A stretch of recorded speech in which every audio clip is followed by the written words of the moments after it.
బతుకంటే బొమ్మల ఆట అని తెలుసు, కథ అని తెలుసు, కథ అని తెలుసు, కథలన్నీ కంచికే చేరునని తెలుసు,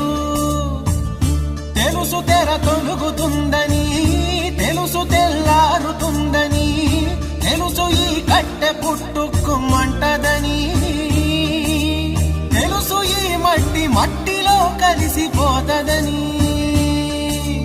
ఇన్ని తెలిసి ఇరకాటంలో పడిపోతావు ఎందుకని? మాయ